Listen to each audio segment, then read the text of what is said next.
성공은 행복의 열쇠가 아니다. 행복이 성공의 열쇠다. 슈바이처. 왜 우리는 행복에 초점을 맞춰야 할까?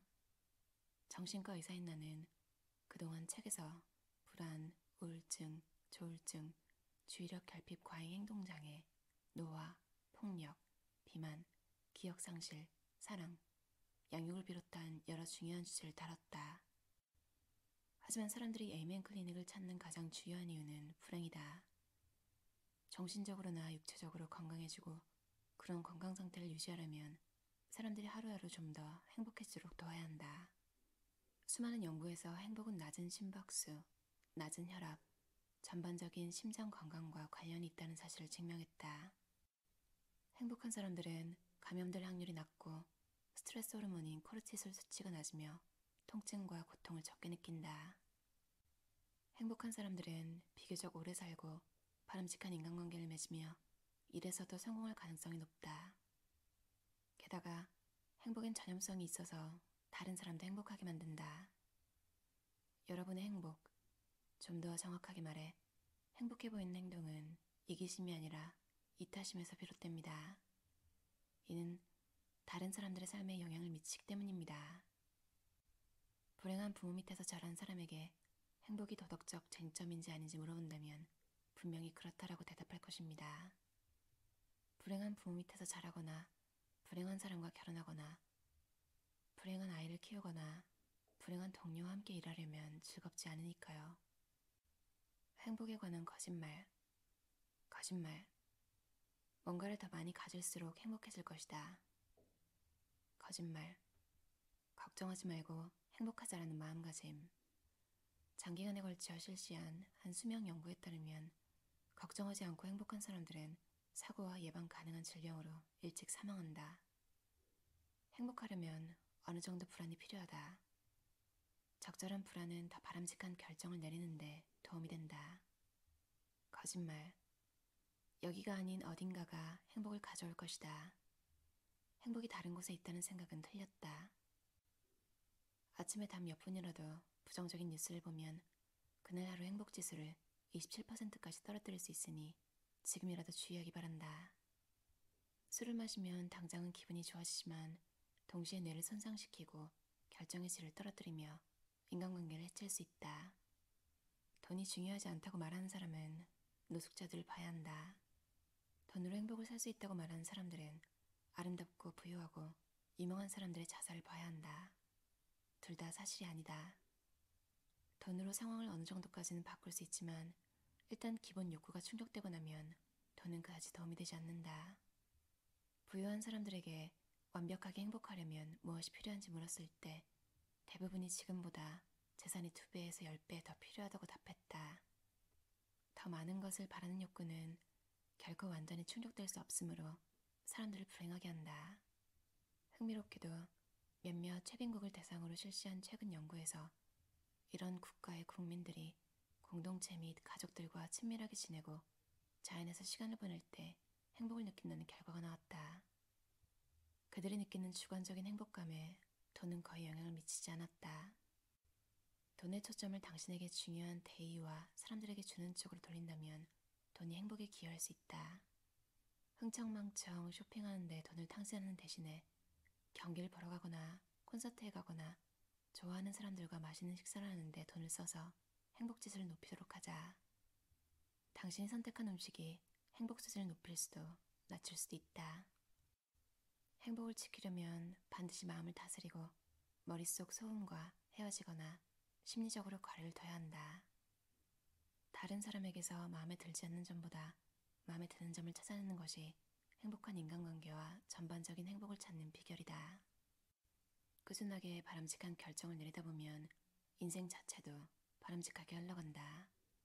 행복을 다루는 연구자와 저자 대부분은 어떤 이유로든 뇌에 문제가 발생했을 때 사람들이 나쁜 결정을 내리는 경향을 나타내고 이로 인해 더 슬프고 아프고 가난하고 성공에서 멀어지며 그 결과 우울증과 불행이 찾아온다는 이야기를 하지 않는다. 뇌가 건강하지 않으면 위에서 언급한 행복한 삶의 요소들을 전부 다 손에 쥐고서도 여전히 삶을 끝내고 싶다고 생각할 수 있다. 행복의 요건을 모두 가졌다는 자체가 불행을 더욱 강조할 뿐이다. 뇌의 영양분이 풍부한 환경을 제공하면 하루에 새로운 뇌세포를 최대 700개까지 생산할 수 있다.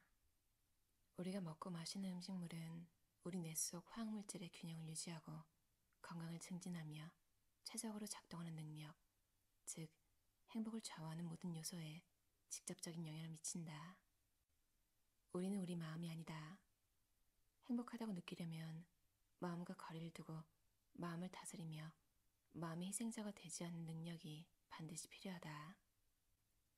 나는 28살에 정신과 수련을 시작하면서야 비로소 나는 내 마음이 아니며 내 의식에 떠오르는 온갖 멍청한 생각을 낱낱이 믿지 않아도 된다는 사실을 깨달았다. 생각과 자기 자신을 분리하고 생각을 냉정하게 바라볼 수 있다면 시간이 지날수록 더욱 꾸준하게 행복하게끔 느끼고 행동할 수 있을 것이다. 마음에 이름을 붙이면 자신과 마음을 분리할 수 있고 마음의 귀를 기울일지 말지를 선택할 수 있다. 명확하게 규정한 가치와 목적, 목표를 바탕으로 하루하루 살아나가자. 정신과 의사로 일하면서 나는 세상과 단절됐다고 느끼고 스스로 하찮다고 생각하는 환자들을 많이 만났다. 그들은 의미와 목적의식이 부족하다. 신처럼 자기 자신보다 더 큰 존재와 관계를 맺지 않는다. 신을 믿든 그렇지 않든 간에 우리는 모두 신성한 목적을 가지고 이 세상에 태어난 영적인 존재다. 모든 사람에게는 저마다 주변 사람들의 삶에서 맡아야 할 역할이 있고 완수해야 할 사명이 있다. 나는 인생의 중요한 이유를 발견하도록 돕고자 할 때 사람들에게 당신이 숨쉬고 있어서 이 세상이 좀 더 좋은 곳이 되는 이유는 무엇일까요? 라는 질문을 던지곤 한다. 당신은 오늘 누군가에게 도움이 될 수 있는 기술을 가지고 있는가? 당신이 이 세상을 좀 더 나은 곳으로 만들기 위해 무엇을 할 수 있을까? 소소한 순간에서 행복 찾기. 삶이 완전히 바뀌는 커다란 사건이 있어야 큰 행복이 찾아오는 것은 아님을 명심하자. 작디 작은 일에서 기쁨을 찾기 시작하자. 창밖에서 새소리가 들리거나 얼굴을 비추는 햇살의 온기가 느껴지거나 반려견이나 반려묘를 쓰다듬을 때도 좋고 당신이 제일 좋아하는 음료 첫 모금을 마실 때나 새 책을 펼칠 때도 좋다. 나는 당신이 소소하지만 소중한 일상을 음미했으면 좋겠다. 내가 이런 순간들에 주의를 기울이면 소소한 일상이 모여 삶에 대한 전반적인 자족감과 만족도가 높아지기 때문이다. 소소한 순간들을 소중하게 여길수록 기쁨이 더욱 커진다. 무엇이 나를 미소 짓게 하는가? 무엇이 삶을 행복하다고 느끼게 하는가? 나는 무엇을 가장 소중하게 생각하는가? 빈정거리는 말에 곧장 맞받아칠 수 있다면 뇌가 건강하다는 뜻이다. 뇌가 건강해지면 더 바람직하고 더 행복하고 더 성공적인 삶이 따라온다. 뇌가 붕괴되고도 인격이 유지되기를 기대하는 것은 회원이 모두 죽고도 크리켓 클럽이 남아있기를 기대하는 것과 같다. 버트런드 러셀. 균형 잡힌 뇌는 충동적인 행동에 시달리지 않는다. 자기 행동의 결과를 생각하고 부적절한 발언을 내뱉지 않도록 5초 동안 속으로 생각한다. 균형형의 또 다른 장점은 적정 수준의 불안을 느낀다는 점이다. 균형 잡힌 뇌를 유지하려면 자신의 뇌를 사랑하는 법을 배우고 뇌 건강에 좋은 행동을 하며 뇌가 다칠 수 있는 일을 피해야 한다. 자신에게 기쁨을 주는 것에 초점을 맞추자. 도파민을 구성하는 아미노산인 타이로신이 풍부한 식품을 섭취하자.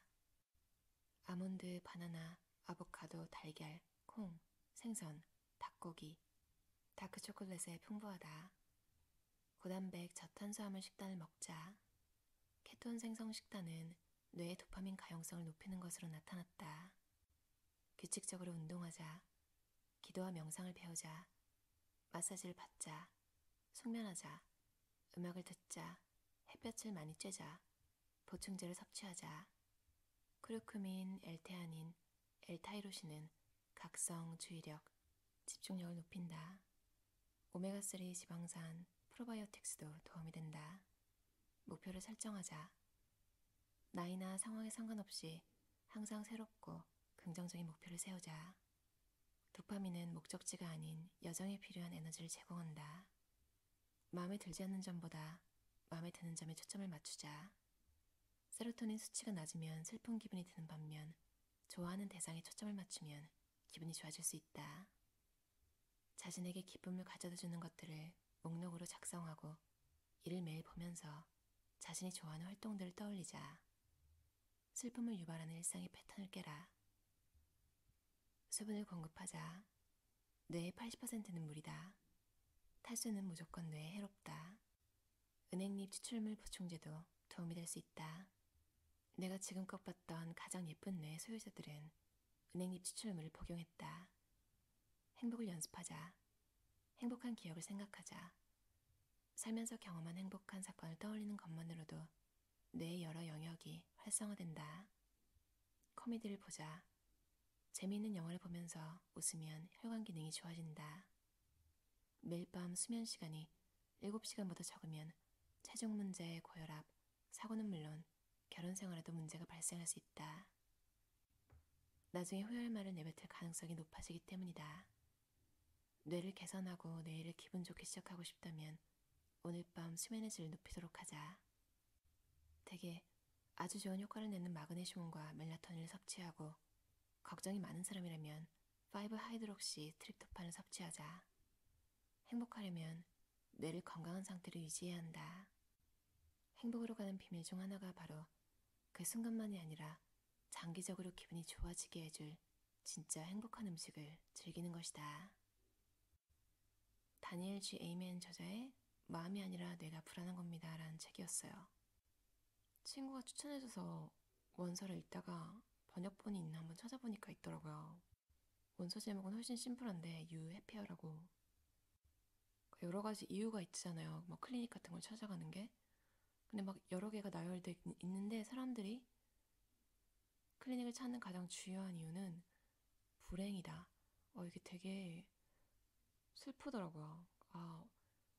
근데 그 불행하지만 그냥 자기를 놔둔 게 아니라 어떤 해결책이 있을까 하고 거길 찾아갔다는 거잖아요. 그래서 개선을 하려는 노력 이런 게 좀 뭐랄까요, 좀 뭉클하다고 해야 되나? 누구나 행복하고 싶을 거 아니에요.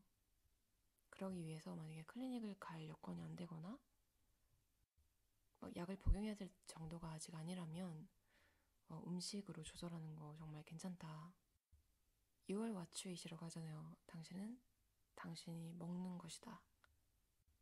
진짜 다 먹는 게 피가 되고 살이 되는 건데 쓰레기 같은 음식을 먹으면 당연히 몸에 좋지 않겠죠? 제가 더 시스템이라는 책, 열정은 쓰레기다라는 책으로 처음 나왔지만 더 시스템으로 지금은 더 유명한 스콧 아담스의 책에서도 스콧 아담스도 아침형 인간이 아니었고 코카콜라 뭐 이런 거 엄청 좋아하고 그랬는데 그냥 이제 브로콜리나 좀 건강한 음식으로 바꿀 수 있었던 게 그런 거를 되게 준비를 되게 잘 쉽게 먹게, 그러니까 전자레인지 같은 데 돌리면 브로콜리 같은 거 되게 빨리 익잖아요. 근데 그런 걸 냉장고에 넣어놓는 거죠. 손쉽게 이제 문 열었을 때 하나씩 집어먹을 수 있도록. 아침형 인간도 그분도 아니었는데 그냥 그렇게 하다 보니까 됐다고 하더라고요. 누구나 아침형 인간이 돼야 되는 건 아니지만 만약에 너무 늦게 자고 불규칙적으로 자고 그래서 만약 우울하다, 기분이 좋지 않다 이러면 타고나는 게 아니라는 믿음? 그런 걸 좀 가지고 내가 이루고 싶은 삶, 어떤 라이프 스타일을 가지고 싶은지 계획하고 그걸 따르는 것도 되게 중요한 것 같아요. 장 볼 때 좀 단호해져야 되고 장 볼 때 맛있고 달고 몸에 안 좋고 이런 게 할인하면 그게 또 할인을 받는 도파민이 막 터진단 말이죠. 그 할인받는 순간 그런 거에 중독이 되잖아요. 그런 것도 딱 정신을 차리고 장기적으로 내가 더 행복할 수 있는 방법. 또 그렇다고 한두 번씩 그 유혹에 굴복한다고 너무 또 자괴감을 느끼지 않으셨으면 좋겠고요. 그리고 저도 자꾸 이걸 까먹는데 그러니까 막 안 좋고 막 흠찾고 막 이런 거보다 그냥 내가 좋아하고 좋은 거에 초점을 맞추는 거. 그러니까 세상에 나조차도 그렇지만 세상에 완벽한 건 없잖아요. 그러니까 좋은 면을 보려고 하면 딱 그것만 보게 되더라고요. 내가 어디에 시선을 두는지 그것도 되게 중요하고 감정도 연습이라고 하잖아요. 맞아요. 행복도 연습하고 느끼는 만큼 더 잘 느끼게 되는 것 같아요. 소소함에서도. 마음이 아니라 뇌가 불안한 겁니다. 지금 벤저민 하디의 윌파워 더즌 웍이라는, 그러니까 자유의지 같은 거는 작동하지 않는다 이런 책을 읽고 있어서 그런지 여러분이 막 불안하고 막 우울하고 근데 내가 이거를 컨트롤 못하는 내 잘못이야 이렇게 생각하시는 분이 있다면 그게 아니라는 거. 그러니까 음식이나 이런 게 그런 기분 조절한다고 하잖아요, 책에서도. 근데 그 음식, 그러니까 식욕을 조절하는 것조차 거기서 또 따지면 자유의지가 작동하나? 아니잖아요. 그러니까 지금 내 장 상태나 몸 건강 상태에 따라서 자꾸 막 쓰레 같은 음식을 계속 먹고 싶을 수도 있고 탄수화물 막 갈망할 수도 있고 또 그럴 때는 또 이제 장 건강부터 그러니까 끝도 없이 이제 그 루트를 찾아가면 그러니까 좀 뭐랄까요 하나하나씩 해결이 되는 느낌이 들어요. 싫어하는 것보다 좋아하는 것에 초점을 맞추고 건강하게 음식을 먹고 목적의식과 사명감으로 행복한 삶 사셨으면 좋겠어요. 들어주셔서 감사합니다.